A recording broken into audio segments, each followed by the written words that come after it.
Good morning student. मैं आपके Hindi teacher.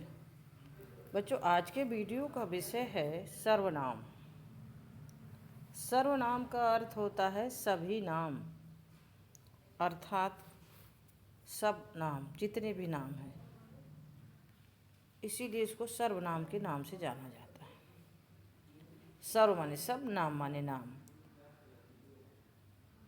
अर्थात इसका मतलब ये हुआ कि जो शब्द या जिस शब्द से संज्ञा के स्थान पर जो शब्द प्रयोग किए जाते हैं उसे हम सर्वनाम कहते हैं। संज्ञा का अर्थ होता है किसी का नाम, यानी किसी को कोई संज्ञा प्रदान कर देना या किसी को नाम प्रदान कर देना, जिसको साहित्यिक भाषा में हम लोग संज्ञा कहते हैं और सामान्य भाषा में उसको नाम बोलते हैं। तो जब हम किसी नाम को न लेके उसके जगह ये सर्वनाम शब्द प्रयोग करते हैं तो उसे हम सर्वनाम यानी सभी के नाम को सर्वनाम कहते हैं। सर्वनाम की परिभाषा हमने बताया कि जो शब्द संज्ञा के स्थान पर प्रयोग किए जाते हैं उसे सर्वनाम कहते हैं। बच्चों, सर्वनाम के 6 भेद हैं मुख्य रूप से। पहला भेद है पुरुषवाचक सर्वनाम, दूसरा है निश्चयवाचक, तीसरा अनिश्चयवाचक और चौथा प्रश्नवाचक, पांचवा संबंध वाचक सर्वनाम और 6 नंबर पे आपका निजवाचक सर्वनाम है।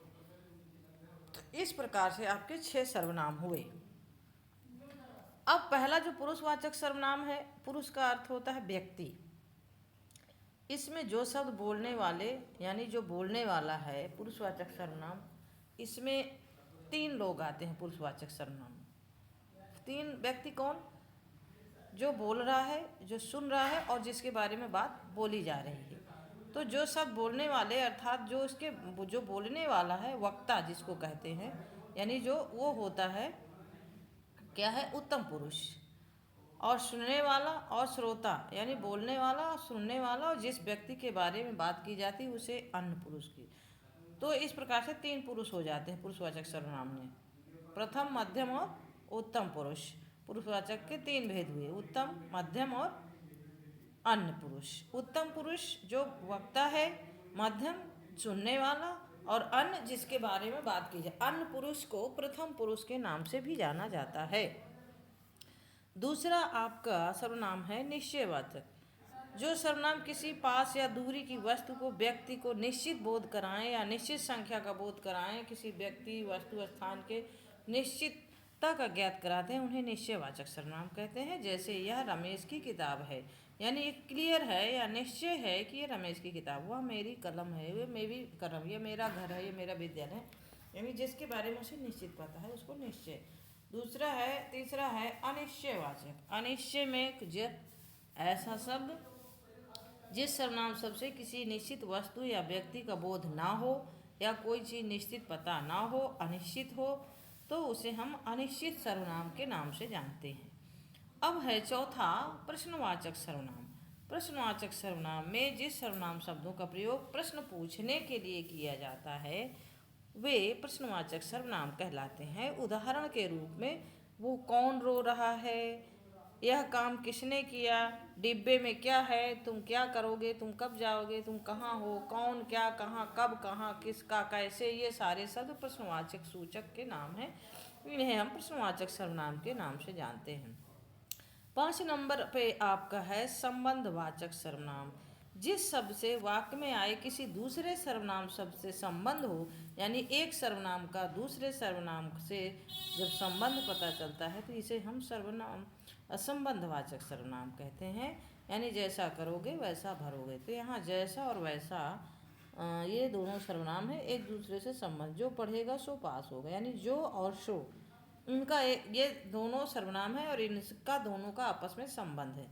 जिसकी फसल अच्छी होगी उसकी आमदनी भी अच्छी होगी। तो जिसकी और उसकी, इन दोनों सर्वनामों का आपस में संबंध है, इसलिए ये है जो है संबंधवाचक है। अब आपका लास्ट है निजवाचक। निजवाचक सर्वनाम में ऐसे सर्वनाम का प्रयोग होता है जिसमें वक्ता यानी कर्ता अपने या स्वयं के लिए काम करता है या अपनी स्वयं के लिए बात करता है। जब वह स्वयं कर्ता अपने के लिए बात करता है तो वे निजवाचक सर्वनाम, निज माने निजी, अपना। जैसे मैं यह काम स्वयं कर लूँगा, मैं खुद चला जाऊँगा, मैं खुद खा लूँगा। तो ये खुद, स्वयं, अपने आप, ये शब्द जो होते हैं ये निजवाचक सर्वनाम के शब्द हैं। इससे पहचान होती है। तो इस प्रकार से आज आपने इस सर्वनाम के बारे में जाना। सर्व का मतलब होता है शब्द और नाम का मतलब होता है नाम या संज्ञा। तो जब इनके स्थान पर हम सर्वनाम शब्द का प्रयोग करते हैं उसे सर्वनाम कहते हैं। सर्वनाम के 6 भेद हो जाते हैं।